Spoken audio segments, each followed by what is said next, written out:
नमस्कार, आप देख रहे हैं भागलपुर न्यूज नेटवर्क की नाइट बुलेटिन। दिन भर की बड़ी खबरें मैं दीप्ति स्वागत करती हूं आज की अहम खबरों के साथ। शुरुआत करें उससे पहले एक नजर डालते हैं आज दिन भर की प्रमुख सुर्खियों पर। कोविड-19 फिर बढ़ा रहा है दस्तक, भारत में केस कम लेकिन सतर्कता जरूरी। बिहार चुनाव से पहले कांग्रेस का बड़ा दांव, महिलाओं के लिए माई बहन मान योजना का ऐलान। मुकेश सहनी का बड़ा दावा, तेजस्वी के बाद महागठबंधन में मेरा नंबर, सरकार बनी तो बनूंगा डिप्टी सीएम। अमृत भारत योजना के तहत पीरपेती रेलवे स्टेशन का कायाकल्प, पीएम मोदी 22 मई को करेंगे वर्चुअल उद्घाटन। पीरपेती में लगेगा 2400 मेगावाट का पावर प्लांट, केंद्र सरकार करेगी 21,000 करोड़ का निवेश। सोनवर्षा मुखिया प्रतिनिधि की चेतावनी, बांध नहीं बना तो गंगा में पदाधिकारियों संग समा जाऊंगा। पीरपेती में बाल श्रमिक मुक्त गैरेज संचालक पर एफआईआर, इलाके में हड़कंप। तेज रफ्तार ट्रक ने ली 16 वर्षीय युवक की जान, परिजनों में मचा कोहराम। 7 सूत्रीय मांगों को लेकर राजस्व कर्मचारियों का धरना, शासन पर वादाखिलाफी का आरोप। अब बारी है खबरों के विस्तार से जानकारी की। भारत में कोविड-19 के मामलों में फिलहाल ज्यादा चिंता की बात नहीं है, लेकिन कुछ राज्यों में मामले धीरे धीरे बढ़ते नजर आ रहे हैं। देश में इस समय 257 एक्टिव केस है। हरियाणा, पश्चिम बंगाल और सिक्किम जैसे राज्यों में केवल एक मामला है, जबकि केरल में 95 एक्टिव केस हैं। दिल्ली में 5, तमिलनाडु में 55 और महाराष्ट्र में 56 केस दर्ज किए गए हैं। कुछ राज्य ऐसे भी हैं जहां अभी तक एक भी कोरोना केस सामने नहीं आया है। भारत के मुकाबले एशिया के कुछ देशों में कोविड-19 के मामलों में तेज बढ़ोतरी देखी जा रही है। सिंगापुर में 27 अप्रैल से 3 मई के बीच केस बढ़कर 14,200 हो गए, जो पिछले सप्ताह 11,100 थे। वहीं अस्पताल में भर्ती मरीजों की संख्या भी 102 से बढ़कर 133 हो गई है। थाईलैंड में 11 मई से 17 मई के बीच 33,030 मामले सामने आए हैं, जिनमें से 6,000 बैंकॉक में ही दर्ज हुए हैं। हांगकांग में भी 6 से 12 अप्रैल के बीच संक्रमण दर 6.21% से बढ़कर 13.66% हो गई है। बिहार विधानसभा चुनाव को लेकर कांग्रेस ने तैयारियां तेज कर दी हैं और महिलाओं को साधने के लिए बड़ा ऐलान किया है। बुधवार 21 मई को पूर्व प्रधानमंत्री राजीव गांधी की पुण्यतिथि पर पटना में प्रेस कॉन्फ्रेंस के दौरान अलका लांबा और प्रदेश अध्यक्ष राजेश राम ने घोषणा की, महागठबंधन की सरकार बनने पर माई बहन मान योजना लागू की जाएगी। इस योजना के तहत राज्य की जरूरतमंद महिलाओं को हर महीने 2500 रुपए की आर्थिक सहायता दी जाएगी। इस योजना का लाभ उठाने के लिए कांग्रेस पार्टी ने मिस्ड कॉल नंबर भी जारी किया है। पार्टी का कहना है कि गरीबी, महंगाई और बेरोजगारी से जूझ रही महिलाओं को इससे राहत मिलेगी। अलका लांबा ने राजीव गांधी की महिलाओं को सशक्त करने की सोच को आगे बढ़ाने की बात कही। वहीं प्रदेश अध्यक्ष ने जानकारी दी कि योजना का लाभ लेने के लिए फॉर्म भरना होगा, जिसमें नाम, स्थान, धर्म और जाति की जानकारी देनी होगी। कांग्रेस ने बीजेपी पर भी वादाखिलाफी का आरोप लगाया और कहा कि वह महिलाओं को सशक्त बनाने के लिए गंभीर प्रयास कर रही है। आज 21 मई है, भारत के सबसे युवा प्रधानमंत्री, भारत रत्न शहीद श्री राजीव गांधी जी की पुण्यतिथि भी है। आज बिहार कांग्रेस के अध्यक्ष विधायक राजेश राम जी और पूरी कांग्रेस ने राजीव गांधी जी को याद किया, श्रद्धांजलि दी और राजीव जी ने जो भारत की आधी आबादी को पूरा हक देने की मुहिम शुरू की, जो अधूरी है अभी, क्योंकि पंचायतों के बाद अभी आगे का सफर हम लोग श्री राहुल गांधी जी जो अधूरे सपने राजीव जी के हैं उसे पूरा करने के लिए वचनबद्ध है। मुझे इस बात की खुशी है कि आज हमारी तमाम बिहार के कोने कोने से आई बहनों को प्रदेश अध्यक्ष और प्रभारी ने संपर्क करके आज यहां की प्रेस वार्ता में शामिल किया है। कांग्रेस मिशन बिहार 2025 पे निकली हुई है, जिसके तहत अब हमारी गारंटी की एक के बाद एक घोषणाएं होंगी। मुझे इस बात पे गर्व है, खुशी है और मैं प्रदेश कांग्रेस कमेटी के अध्यक्ष का धन्यवाद करती हूं कि उन्होंने अपनी पहली गारंटी में महिलाओं को चुना और महिलाओं के लिए घोषणा करने का फैसला किया। ये आधी आबादी के लिए सम्मान की बात है। योजना माई बहन मां महीने की योजना के लाभ के लिए मिस कॉल नंबर है 8800235525। ये आज हम जारी कर रहे हैं।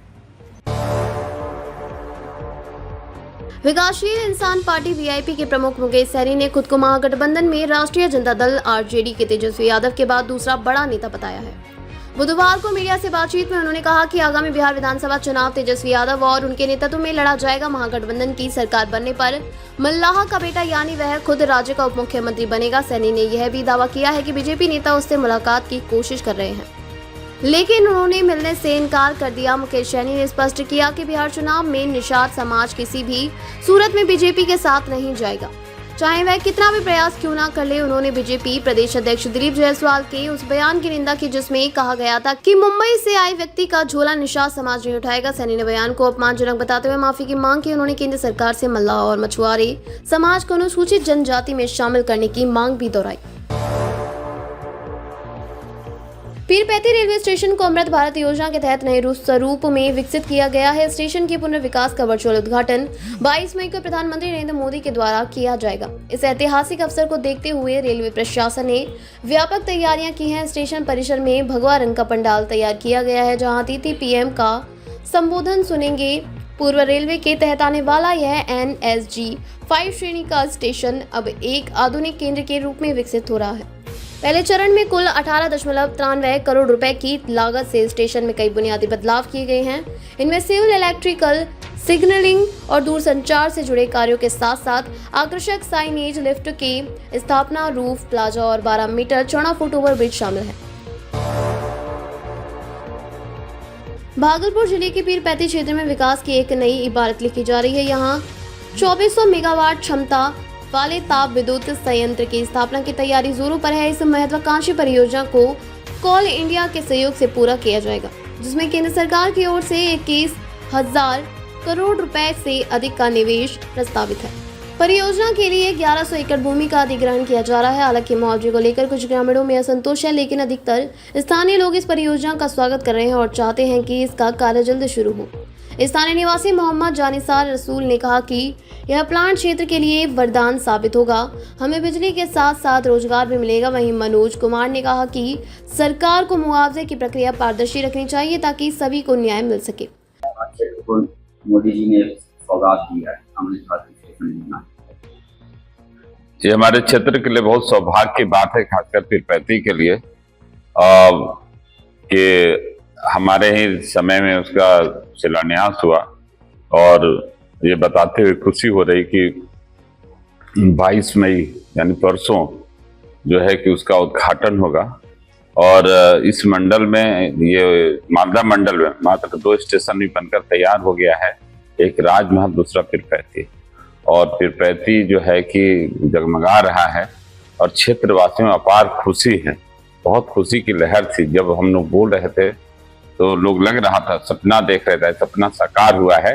तो हम आपके माध्यम से क्षेत्रवासियों को इसके लिए बहुत बहुत बधाई देते हैं, साथ ही शुभकामना देते हैं। और मोदी जी ने इतना ही नहीं, मोदी ने सौगात दिया कि पीरपैंती चंद स्टेशनों में ऐसा स्टेशन हो गया कि जहां चारों दिशा, उत्तर, दक्षिण, पूर्व, पश्चिम, चारों दिशा से कनेक्टिविटी होगी। चाहे वो पीरपैंती से महागामा गोड्डा होते हुए हस्तिया का बात हो, चाहे कटरिया होते हुए जो है गुवाहाटी और गोरखपुर से कनेक्टिविटी की बात हो, तो वो पीरपैंती से वहां पर है। और हम आपके चैनल से पुनः जो है सबको बधाई देते हैं। अपार खुशी है और अद्भुत है, नज़ारा अद्भुत है और जिस तरह से बड़ा है। और कहलगांव भी काम चल रहा है तेजी से, वो भी पूरा ही हो जाएगा। उस क्षेत्र के लोग को एक सौगात मोदी जी के द्वारा, हाँ, क्षेत्र के लोगों को बहुत बड़ी एक सौगात नहीं, बहुत बड़ी सौगात है। और पीरपैंती जो है 2 NH का जंक्शन है, वहाँ NH 80 और NH 133 वहीं जाकर के पीरपैंती स्टेशन के पास ही जाकर मिलती है। और अपने आप में बहुत बड़ी सौगात है, क्षेत्रवासी में बहुत खुशी की लहर है। और इसका उद्घाटन होने वाला है 22 तारीख को, 22 मई को। इसके लिए हम क्षेत्रवासी को बहुत शुभकामना देते हैं, बधाई देते हैं। भागलपुर जिले के बिहापुर प्रखंड अंतर्गत सोनवर्षा पंचायत से एक बड़ा बयान सामने आया है। सोनवर्षा मुखिया प्रतिनिधि अजय कुमार उर्फ लाली मुखिया ने स्पष्ट शब्दों में चेतावनी दी कि अगर जल्द ही सोनवर्षा नरकटिया बांध की मरम्मत नहीं कराई गई तो आने वाले पदाधिकारियों को लेकर खुद गंगा में समा जाएंगे। लाली मुखिया की यह तीखी प्रतिक्रिया स्थानीय प्रशासन के प्रति गहरी नाराजगी को दर्शाती है। दरअसल इस क्षेत्र का नरकटिया बांध पिछले साल गंभीर खतरे से बाल बाल बचा था। ग्रामीणों और जनप्रतिनिधियों के सहयोग से तब बांध को अस्थायी रूप से मजबूत किया गया था, लेकिन इस वर्ष अब तक कोई स्थायी मरम्मत कार्य नहीं हुआ है। करीब 10.5 किलोमीटर लंबे बांध में 900 मीटर हिस्से की हालत बेहद खराब बताई जा रही है। गंगा के जलस्तर में हल्की भी वृद्धि इस क्षेत्र के 1 दर्जन से अधिक गांवों को बाढ़ की चपेट में ला सकती है।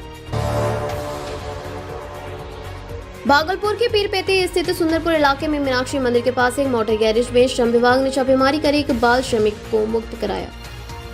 यह कार्यवाही श्रम प्रवर्तन पदाधिकारी ब्रज मोहन तांती के नेतृत्व में पीरपेती पुलिस के सहयोग से की गई। गुप्त सूचना के आधार पर गठित टीम ने जब गैरेज में दबिश दी तो वहां एक नाबालिग बच्चे को काम करते हुए पाया गया। मौके पर ही बच्चे को छुड़ाया गया और गैरेज संचालक के खिलाफ बाल श्रम अधिनियम के तहत FIR दर्ज की गई।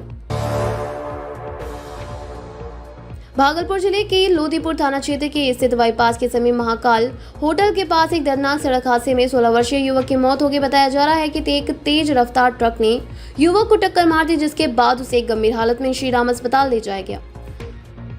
हालत नाजुक होने पर उसे मायागंज अस्पताल रेफर किया गया, जहां इलाज के दौरान उसकी मौत हो गई।